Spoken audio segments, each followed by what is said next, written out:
வணக்கம். நான் உங்கள் அனிச்சம். இன்னைக்கு வீடியோல எதை பத்தி பார்க்க போறோம் அப்படின்னு பாத்தீங்கன்னா, ப்ராடக்ட் செலக்ஷன் தான். எத்தனை தடவை இதே பேசு அப்படின்னா பேசிதாங்க ஆகணும். ஏன் அப்படின்னா இதுல நான் நிறைய ஸ்ட்ரகிள் அனுபவிச்சிருக்கேன். எனக்கு இதெல்லாம் தெரியாதனால நிறைய எடுத்த பண்ண மிஸ்டேக்கை ரிப்பீட்டடா பண்ணி நான் நிறைய இதுல வந்து ஃபெயிலியர் அனுபவிச்சிருக்கேன். அதனால இதனால நீங்க பண்ணாதீங்க அப்படின்னு நான் சொல்றேன். சோ என்னென்ன பண்ணாதீங்க நிறைய டைம் நான் சொல்லிட்டேன். இதுல வந்துட்டு வேற என்னென்னலாம் இருக்கு அப்படின்றத நான் சொல்றேன். ஃபர்ஸ்ட் பாத்தீங்கன்னா வெயிட், அதாவது கனரகமா இருக்கு எந்த பொருளுமே எடுக்காதீங்க அப்படின்னு சொல்லுவேன். ஏன் அப்படி சொல்லுவேன்னா, நான் ஒரு பொருள் வந்துட்டு அமேசான்ல ஒரு 330 ரூபாய்க்கு ஒரு பொருள் வித்தேன். அந்த 330 ரூபாய் பொருளை நான் ஒரு மகாராஷ்டிராவுக்கு செல் பண்றப்போ 120 ரூபாய் அதுக்கு ஷிப்பிங் சார்ஜ் வந்துச்சு. யோசிச்சு பாருங்க. அந்த ப்ராடக்டோட விலையே 300 ரூபாய் தாங்க. அந்த ப்ராடக்ட் வாங்கினது நான் 200 ரூபாய்க்கு வாங்கினேன்.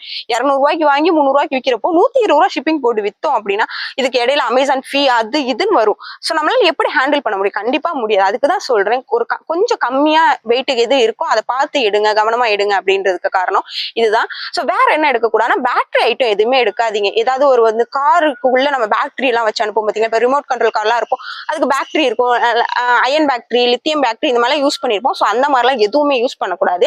வேற என்ன யூஸ் பண்ணக்கூடாதுன்னா, மெடிக்கல் ரிலேட்டடா அந்த வந்துட்டு எக்யூப்மெண்ட்ஸ் ஏதாவது யூஸ் பண்ணுவோம்ல, ஃபார்மா எக்யூப்மெண்ட்ஸ் எதுவுமே இருக்கக்கூடாது. ஏன் இருக்கக்கூடாதுன்னா, விற்கிறவங்க இருக்காங்க, அதுக்கு ப்ராப்பரா லைசன்ஸ் எடுத்து அதெல்லாம் பண்றவங்களுக்கு இருக்காங்க. நம்ம பிகினர்ஸா வர நம்ம அதுக்கு நம்ம எல்லாம் பண்ண வேண்டாம். அது நிறைய ப்ராசஸ் இருக்கு அப்படின்றத சொல்றேன். சோ இந்த மாதிரிலாம் வேற என்ன பண்ணக்கூடாதுன்னா, நான் அடுத்தடுத்ததான் சொல்றேன். எத்தனை வீடியோ போடுவேன் அப்படின்னு கேட்டா, சோ இதுக்கப்புறம் போட மாட்டேன். அகைன் வீடியோல ஏதாவது இதெல்லாம் பண்ணாதீங்க, நான் இதெல்லாம் செய்யாதீங்க அப்படின்னு வேணா சொல்றேன். இதோட நம்ம வந்து ப்ராடக்ட் செலக்ஷன் வீடியோவை முடிச்சுப்போம். தேங்க்ஸ் ஃபார் வாட்சிங். மேலும் ஏதாவது உங்களுக்கு இ-காமர்ஸ் பத்தி விஷயம் தெரிஞ்சுக்கணும் அப்படின்னா நம்ம பேஜை மறக்காம ஃபாலோ பண்ணி வச்சுக்கோங்க. உங்களுக்கு ஏதாவது டீடைல்ஸ் இருந்ததுன்னா கமெண்ட் பண்ணுங்க. தேங்க்ஸ் ஃபார் வாட்சிங்.